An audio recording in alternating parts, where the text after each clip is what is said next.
Today we are going to study the third application of dimensional analysis. Which is the third application of dimensional analysis? Let's see. First application, second application, we study these two applications. Okay, first is this one is complete to check whether the given equation is correct or not. Second one is also complete to establish the relation between different units. Okay, different but related physical quantity. Now third one, and which is most important. याच्यावरचा हे पहिले दोन तरी तुम्हाला question exam मध्ये विचारले की solve करायचे, but this third one is used by us any time in any example. कोणतंही फिजिक्स मधलं एक्झाम्पल जेव्हा तुम्ही सॉल्व कराल तेव्हा या थर्डचा यूज करणार आहे. सो थर्डचं मी फक्त टायटल लिहितो, काय टायटल आहे आणि नंतर काय आहे ते समजावून देतो. Okay, so let's take the third application of dimensional analysis आणि त्याचे एक्झाम्पल आपण आता बघणार. पण what is the third application? Third application is to find out the conversion factor. We can use the dimensional analysis to find out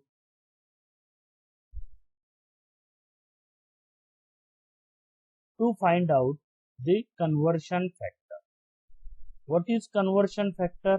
आपण याचं example पाहिलंय. मी आज आणखी एक्झाम्पल देतो तुम्हाला काय कन्व्हर्शन फॅक्टर आहे आणि नंतर मग त्याचं एक्झाम्पल आपण घेऊ. एक क्वेश्चन आपण त्याचा सॉल्व. कन्वर्शन फॅक्टर कशामधला? Different units of same quantity. Let's see one example. Suppose if we have to measure the length, in which unit we can measure the length? Metre, correct. Then centimetre, it is also correct. Then kilometre is also correct. Okay, kilometre पण आपण use करतो. So okay, correct. आता याच्यावरच मी समजावून सांगू शकतो. So metre, centimetre and kilometre also there. I can write here, मी त्याला पण लिहू शकतो mm. Okay, I write here mm. So these are the 4 units. हे चारही युनिट कोणत्या क्वांटिटीचे? These are the 4 different units of same quantity, that is length. What? These are the 4 different units of length. Means by using these 4 units we can measure the length. Then what is the conversion factor? Let's see what is the conversion factor. Conversion factor means relation between in these two units. For example, if we have to know 1 kilometer, what is the value of 1 kilometer? Then 1 kilometer is 1000 meter. That is equal to 10 raised to 3 meter. That is equal to what? 10 raised to 3 meter. It means that the conversion factor in between kilometer and meter is what? 10 raised to 3. This is the conversion factor in between kilometer and meter. Similarly, 1 meter is equal to 10 raised to minus 3 kilometer. So let's see what I tell you, what I have to say. Carefully listen.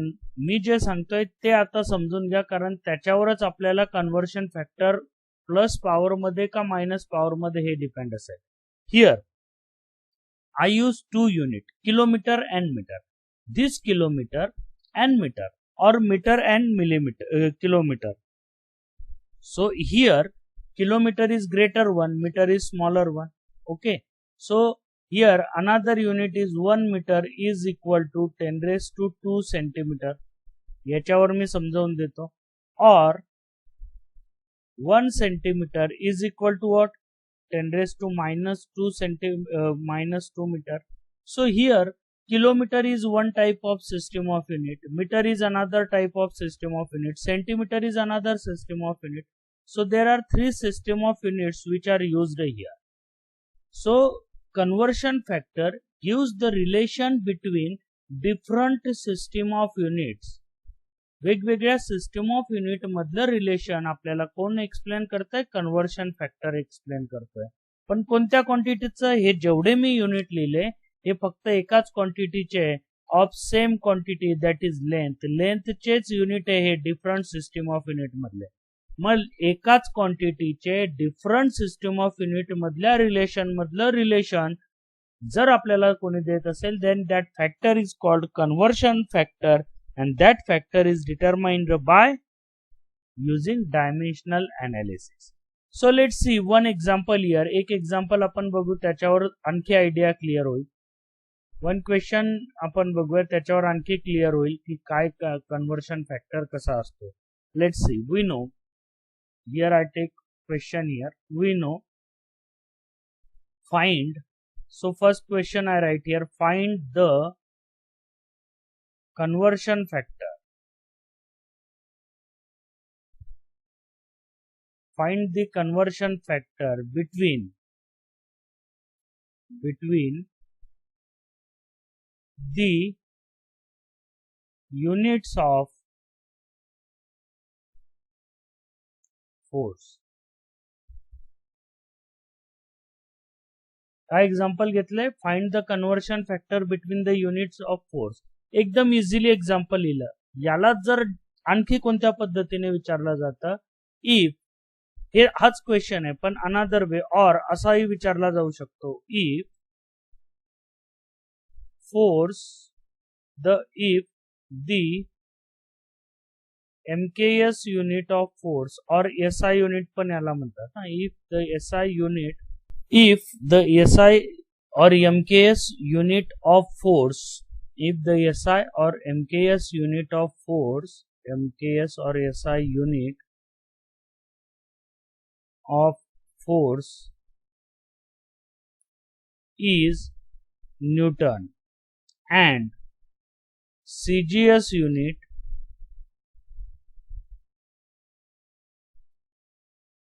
is dyne,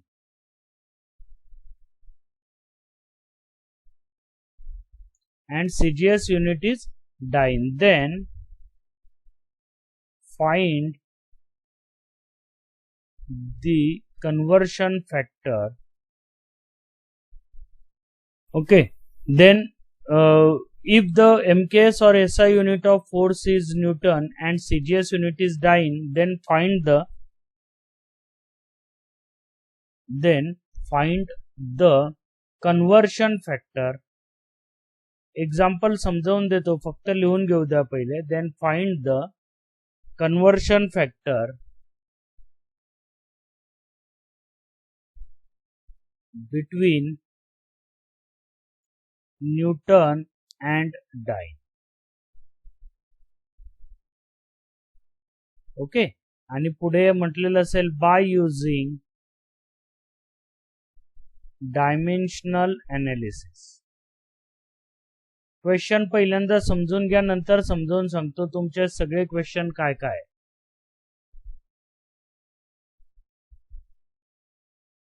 काय विचारलंय तुम्हाला? पहिला प्रश्न विचारलाय की find the conversion factor between the unit of force. If फोर्सचं SI unit जे आहे ते न्यूटन आहे आणि तसं सीजीएस युनिट जे आहे ते डाइन आहे. जसे लेंथचे दोन युनिट आहे, लेंथचं SI unit metre, CGS unit centimetre, तसं फोर्सचं SI unit newton, CGS unit dyne. आणि आपल्याला या फोर्स आणि फोर्सचे जे दोन एसआय युनिट आहे न्यूटन आणि डाइन यांच्यामधलं आपल्याला कन्व्हर्शन फॅक्टर काढायचं. आता बघा इकडे, जर पहिला प्रश्न आला तर या पहिल्या प्रश्नामध्ये तुम्हाला कोणतं युनिट आहे हे दिलेलं नाही. देन इन द केस जी क्वांटिटी तुम्हाला दिली त्या क्वांटिटीचे दोघं युनिट तुम्हाला लिहावे लागतील जर या टाईपचा क्वेश्चन असेल तर. बट हिअर ऑलरेडी गिवन आहे, म्हणजे इथं तुम्हाला माहिती आहे. पण तरी आपण पहिला प्रश्न असो का दुसरा असो, मी पूर्णच लिहितो. Here SI unit of force, SI unit of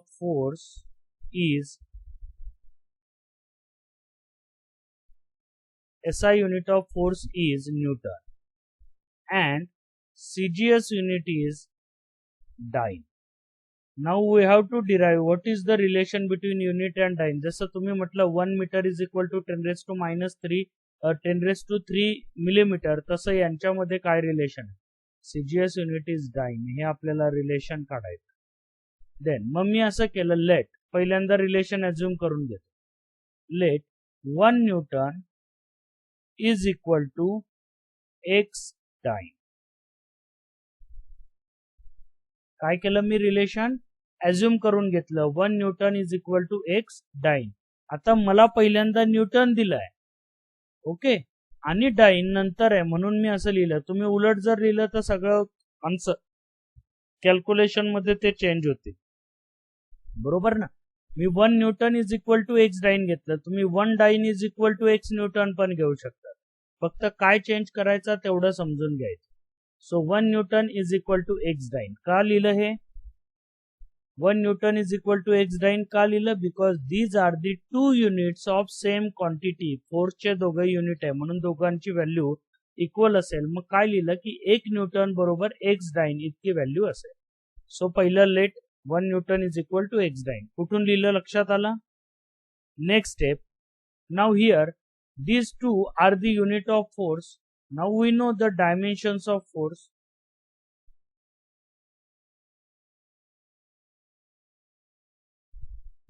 Dimensions of force are equal to, in bracket, का dimensions येतील m raised to 1, l raised to 1, t raised to -2. So these are the dimensions of force. हे force चे dimensions मी लिहिले. Now this is the unit of force. SI system मधलं हे पण unit of force, CGS system मधलं. So replace the dimensions. So इथं dimensions replace करायचे. 1 into, in bracket, m raised to 1, l raised to 1, t raised to -2 is equal to, in another bracket here, x into, x multiply x into, dyne म्हणजे पण forces आहे. So m raised to 1, l raised to 1, t raised to -2. m raised to 1, l raised to 1, t raised to -2. Okay. Dimension जर मी replace केले तर काय करता येईल पुढे? Now here let's see. पुढची स्टेप फार महत्वाची आहे. पहिल्यांदा इथपर्यंत परत एकदा पहिल्यापासून घेतो. काय केलं? मला फोर्सचे युनिट दिलेले होते न्यूटन आणि डायमेन्शन, आणि यांच्यामधला कन्व्हर्शन फॅक्टर काढायचा होता. मग मी काय केलं? तो ॲझ्युम करून घेतला. Let 1 newton is equal to x dyne असं ॲझ्युम केलं की हे रिलेशन असेल. मग फोर्स क्वांटिटी आहे, सो फोर्सचे डायमेन्शन्स लिहिले. m raised to 1, l raised to 1, t raised to -2. मग फोर्सचे डायमेन्शन्स आहे तर हे दोघं युनिटला रिप्लेस केले. नाउ हियर जेव्हा मी बघेल तेव्हा बघा, न्यूटन म्हणजे कोणतं युनिट आहे, कोणती सिस्टीम आहे? SI system. Dyne means CGS system. आता SI सिस्टीम, CGS सिस्टीम हे सिस्टीम ऑफ युनिट पहिल्याच दिवशी आपण स्टडी केलाय. तुम्ही नोट्स मध्ये लिहिलेलं असेल तर ते रीड करायचं, तुम्हाला ते बरोबर समजेल.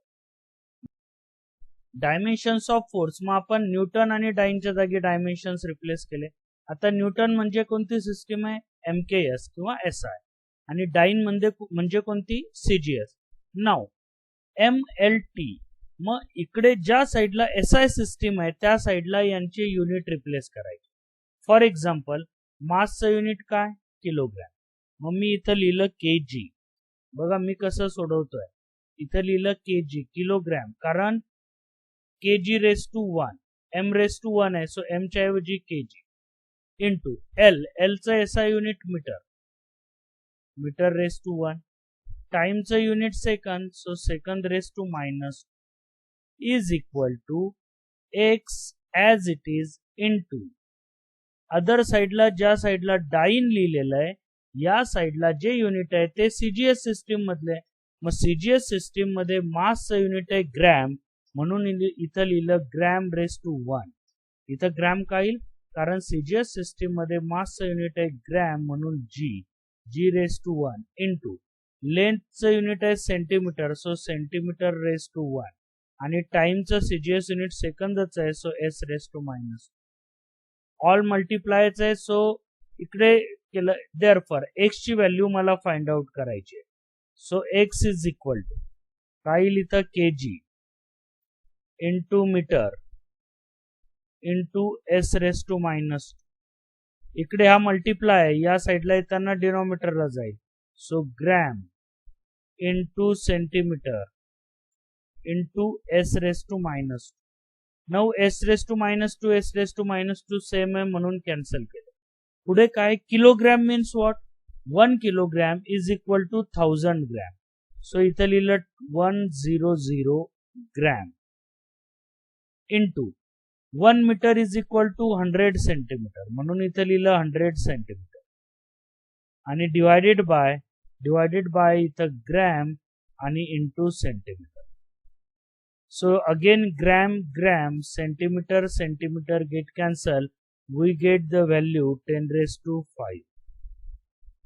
X ची व्हॅल्यू आपल्याला किती मिळाली, x is equal to 10 raised to 5, आणि x लाच आपण काय म्हणतोय, conversion factor. So if I put this value in first equation, जे आपण अज्युम केलंय त्याला इक्वेशन 1 मी देतो. दिस इज द इक्वेशन नंबर 1. याला मी 1 दिलं. Then put the value of x in equation 1, we get the relation 1 Newton is equal to 10 raised to 5 dyne. 1 Newton is equal to 10 raised to 5 dyne. फक्त मला एवढंच माहिती पाहिजे की Newton हे कशाचं युनिट आहे, डाईन हे कशाचं युनिट आहे, त्याच्याप्रमाणे मी हे सॉल्व्ह केलं. 1 newton is equal to 10 raised to 5 dyne. Okay, काय परत एकदा समजावून देतो. इकडे आपल्याला क्वेश्चन विचारलेला होता की फोर्सचे 2 युनिट आहे, न्यूटन आणि डाईन. या दोघांमधला कन्व्हर्शन फॅक्टर किती आहे तो आपल्याला काढायचा आहे. किंवा दुसऱ्या पद्धतीने विचारलं की फोर्सचं एसआय युनिट न्यूटन आहे आणि सीजीएस युनिट जर डाईन असेल, then what is the conversion factor between 1 newton and dyne. मग तो कन्व्हर्शन फॅक्टर काढण्यासाठी मी पहिले SI unit of force is newton and CGS unit is dyne हे लिहून घेतलं. नंतर अज्युम केलं let 1 newton is equal to x dyne. So dimensions of force is equal to फोर्सची क्वांटिटी आहे म्हणून त्याचे डायमेन्शन्स लिहिले. इक्वेशन 1 मध्ये डायमेन्शन्स रिप्लेस केले. एसआय युनिट ज्या साईडला आहे त्या साईडला मास, लेंथ आणि टाइमचे एसआय युनिट लिहिले. या साईडला सीजीएस आहे म्हणून सीजीएस युनिट लिहिले. नंतर एसआय युनिट सीजीएस युनिट मधली व्हॅल्यू पुट केली आणि तुम्ही finally answer derive. Next example question, मी सिंपल क्वेश्चन लिहितो आता. Find the conversion factor.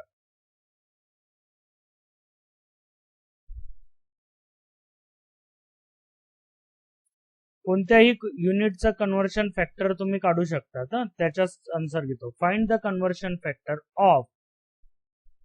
Of नाही बिटवीन द युनिट्स ऑफ. इथपर्यंतचा क्वेश्चन तुम्ही कॉमन लक्षात ठेवू शकता. फाइंड द कन्व्हर्शन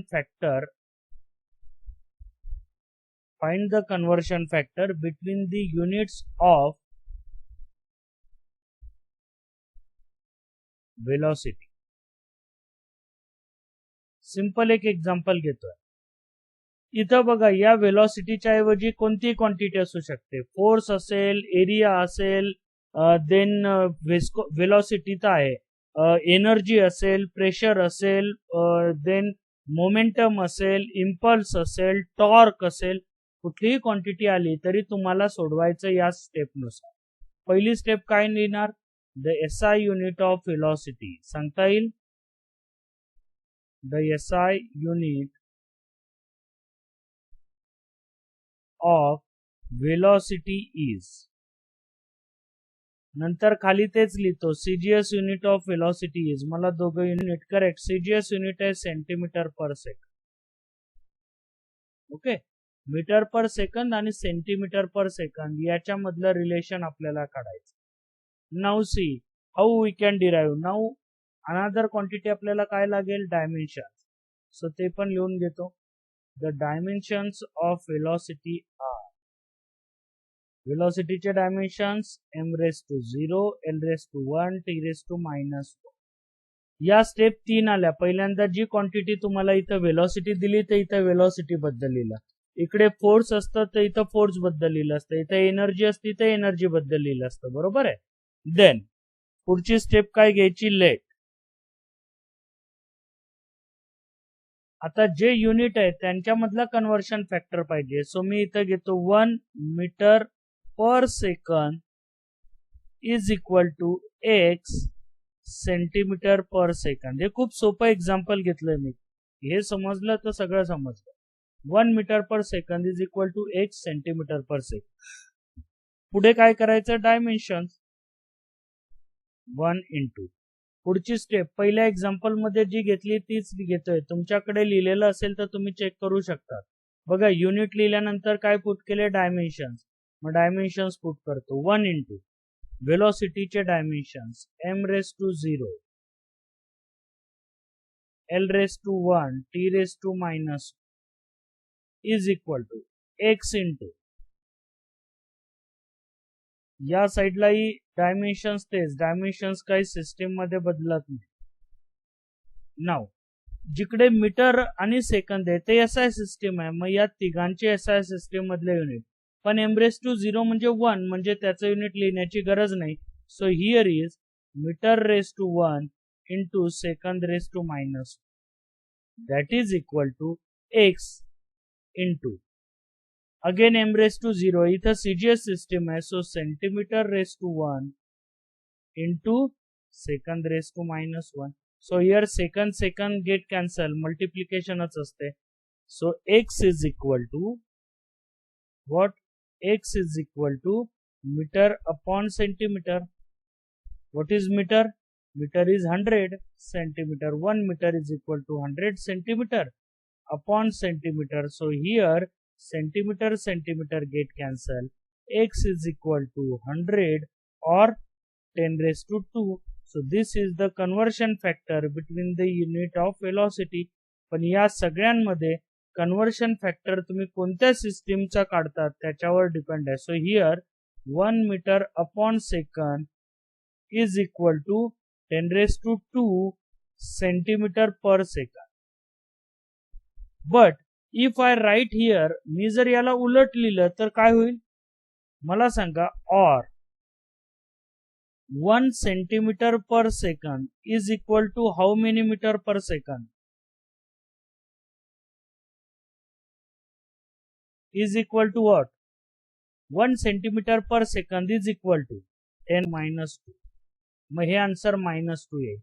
तेव्हा तुम्ही कोणत्या क्वांटिटीचं रिलेशन काढताय त्याच्यावर आन्सर प्लस का मायनस हे डिपेंड राहील. So this is the second application, second example on third application of dimensional analysis. Now here एक युनिट घेतो. One more example. Find the conversion factor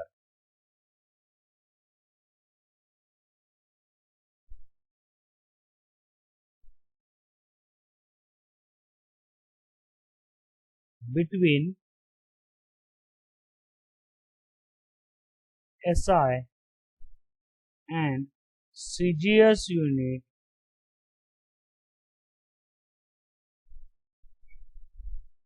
इथे एक चेंज करतो. आतापर्यंत आपण SI आणि CGS घेतलं, इथं उलट लिहितो CGS अँड SI. काय बदलतं बघा, हे पण एक्झाम्पल मध्ये लक्षात ठेवायचं असतं. उलट केलं CGS and SI unit of pressure.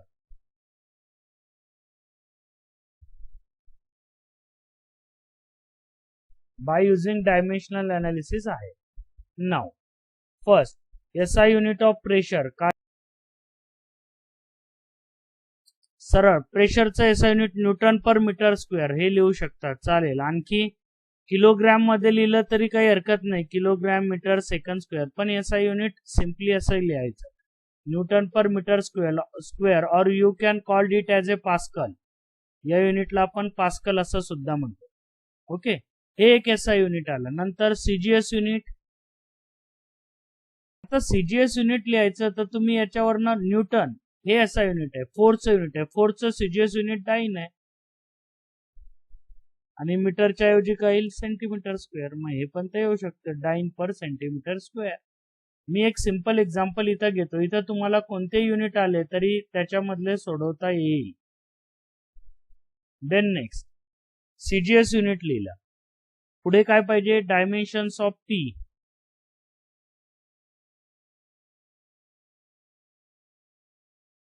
Yes, m raised to 1, L raised to minus 1 T raised to minus 1. नाव पहिले काय करणार आपण लेट. आता इथं तुम्हाला काय विचारलंय तो क्वेश्चन मध्ये बघा, पहिल्यांदा सीजीएस आणि एसआय. मग पहिल्यांदा अज्युम करताना सीजीएस युनिट काय, let 1 dyne per centimetre square is equal to x newton per metre square. एक गोष्ट लक्षात ठेवा, इकडे युनिट कोणतेही असो, क्वांटिटी कुठली असो, प्रोसेस मात्र स्टेप्स त्याच आहेत, स्टेप्स बदलत नाहीये. पुढच्या स्टेप मध्ये आपण काय करतो, डायमेन्शन्स रिप्लेस करतो. सो 1 इंटू, त्याच्यामुळे इथं काय लिहिलंय त्याच्याशी काही घेणं नाहीये, ते युनिट फक्त बरोबर लिहायचं आहे तुम्हाला. m raise to 1 L raise to minus 1 T raise to minus 2 is equal to x into m raise to 1 L raise to minus 1 T raise to minus. Correct. Now next step काय करायचं, पुढच्या step मध्ये यांचे fundamental units replace करायचे. पण आता system of unit बघून, कारण या साइडला सीजीएस आहे आणि अदर साइडला एमकेएस आहे. म्हणजे इथं सीजीएस मध्ये मीटरचं सीजीएस, सॉरी मासचं CGS gram, capital G gram show करण्यासाठी स्मॉल जीच यूज करायचा, कॅपिटल जी यूज केला तर रॉंग मिळेल. Length CGS unit centimetre, so centimetre raise to minus 1 into second raise to minus 2 that is equal to x into m raised to 1, so gram raised to 1 into centimeter raised to, sorry centimetre नाही आता metre. Okay, इकडे wrong झाले दोघं, कारण इकडे SI system आहे, या साइडला मी एसआय सिस्टीम यूज करतोय. एसआय सिस्टीम आहे म्हणजे युनिट मला एसआय युनिट लिहिले पाहिजे. सो x इंटू मासचं एसआय युनिट आहे केजी इंटू लेंथचं एसआय युनिट आहे metre, metre raise to minus 1 into second raise to minus 2. Now here second get cancel, therefore x is equal to kilogram into centimetre divided by kg into centimetre raise to minus 1 है into metre raise to minus 1. That is equal to, आता raise to minus 1 असेल तर काय करता येईल, -1 जर असेल तर आपण त्याला +1 मध्ये घेऊ शकतो बाय शिफ्टिंग इट न्यूमरेटरचं डिनॉमिनेटर मध्ये आणि डिनॉमिनेटरचं न्यूमरेटर मध्ये. मग इथं लिहिलं ग्रॅम इंटू हा, सो हा जो m आहे हा वर जाताना प्लस होईल आणि सेंटीमीटर खाली येताना प्लस होईल. सो इकडे gram into metre upon kg into centimetre. Okay, then is equal to value replace करू आता, x is equal to gram as it is divided by kg ची value 1000 gram into 100 metre, sorry 100 centimetre upon centimetre. So centimetre gram get cancel, इकडे 100 इकडे 20 get cancel, 1/10 न्यूमरेटरला गेलं तर 10 raised to minus 1. So what is the conversion factor here? Here the conversion factor x is equal to 10 raised to minus 1. पण कोणत्या unit मधला conversion factor आहे तो खाली लिहिता येईल. कोणत्या युनिट मधला कन्व्हर्शन फॅक्टर आहे, it is equal to 1 dyne CGS to SI घेतलंय आपण, 1 dyne per centimetre square is equal to 10 raised to minus 1 Newton per meter square, and that is the answer. So this is the conversion factor x जो आपण replace केला, या पद्धतीने आपल्याला answer मिळाला. So आपण हे थर्ड एक्झाम्पल पण या टाइपचं घेतलं. आय होप की पूर्ण समजलं असेल. नसेल समजलं तर एकदा व्हिडिओ परत बघा, व्हिडिओ